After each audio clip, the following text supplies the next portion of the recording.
Картоп салынған бәліш жасаймыз. Жылы айран аламыз, оған қант, ашытқы қосамыз, араластырамыз, тұз.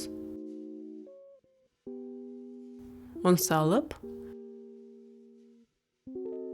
өсімдік майын құйып, қамыр илейміз. Дайын қамырды жылы жерде 1 сағат ұстаймыз. Қамыр көтерілді. Оны жаямыз. Пішіндейміз.